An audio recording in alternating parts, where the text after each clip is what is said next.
देश भर में वक्फ संशोधन बिल को लेकर चर्चाओं का दौर जारी है। संसद के दोनों ही सदनों में यह बिल पास हो चुका है। अब इसे कानून बनाने के लिए राष्ट्रपति के पास भेजा गया है। हमारे साथ कुछ लोग हैं, जानते हैं कि वक्फ संशोधन बिल को लेकर क्या स्थितियां हैं। वक्फ संशोधन बिल दोनों ही सदनों में पास हो गया, राज्यसभा में भी पास हो गया। देखो, एक बिल पारित करना और एक बिल थोपना, इसमें बहुत अंतर होता है।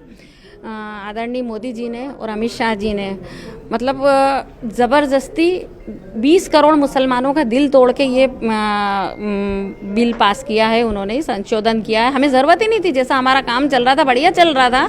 और सबसे बड़ी बात, वक्फ की संपत्ति हमारी है, मुसलमानों की है ना। उसके अंदर तुम्हारे को टांग अड़ाने की ज़रूरत क्या है? तुमको बस हमारे ही मुद्दे दिखते हैं उसके अंदर।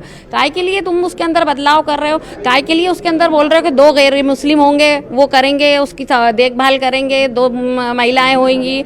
तुम मंदिर, वो गणेश मंदिर का ट्रस्टी मुझे बना दो, चलो 2 मुसलमानों को बना दो। बनाओगे? तुम नहीं बनाओगे ना। फिर काय के लिए फालतू में ये हमारे लिए उदा पे करते हो और हमारे हितैषी बनते हो। पीठ पे हाथ में छुरा है, पीठ पे भोंकने के लिए तैयार हो, आगे से बोलते हैं हम हितैषी हैं तुम्हारे। संशोधन हो चुका है, बिल पास हो गया है, अब कानून बनने की तैयारी है। देखिए, बहुमत के आधार पर कोई भी कुछ भी कर सकता है। ये तो हम यहाँ भी देख रहे हैं और वहाँ भी देख रहे हैं। परंतु वक्फ का जो गलत प्रोपोगंडा किया जा रहा है वो बहुत गलत है। जहाँ भी मस्जिद बनती है, जहाँ भी मुस्लिम उपयोग के लिए कोई भी चीज़ होती है, वो या तो सरकार से खरीदी जाती है या लोग उसको दान करते हैं।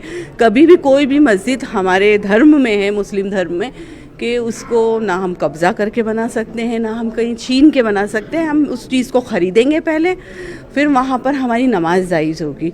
हर एक नियम हमारे इस्लाम में पहले से ही मौजूद है। ना हमने कभी कोई मस्जिद कोई कब्ज़े पे बनाई है। तो ये सारी चीज़ें तो हमारे पूर्वज हमें वक्फ में देकर गए हैं। वक्फ का मतलब किसी को देकर जाना, मुस्लिम समाज में ये सारी चीज़ें देना। परंतु बहुत ज़ोरदार विरोध करते हैं। और आपको एक बात और बता दूं, जो करबला का विषय यहाँ पर चल रहा है, उस पर हम हाई कोर्ट में जा चुके हैं और हाई कोर्ट में इसका केस चल रहा है। तो ये झूठी वाहवाही इनसे बोलने आपके नहीं लूटें। कुछ और लोग हैं हमारे साथ, जानते हैं। कानून बनने की तैयारी में है, बिल पास हो गया दोनों ही सदनों में। आप विरोध करते हैं या इसके पक्ष में?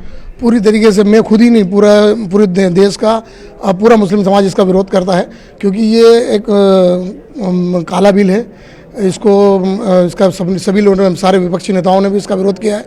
ये मुसलमानों की संपत्ति पे डाका डालने वाला बिल है। इसको मुसलमानों की जो आज़ादी है, जो मुसलमानों के धार्मिक कार्य करने के लिए जो संपत्तियां दी गई है, उस पर किसी न किसी तरीके से, जिस तरीके से बताया जाता है, जैसे ये सरकार जो उद्योगपतियों की सरकार है, आगे पीछे इन ज़मीनों का उपयोग भी उद्योगपतियों के लिए किया जाएगा।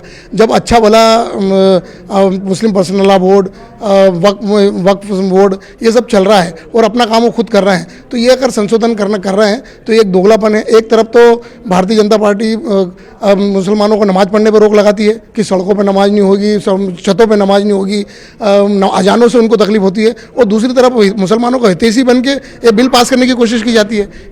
आप किस तरह से देखते हैं इसको? हम विरोध करते हैं, इसका पुरजोर विरोध करते हैं।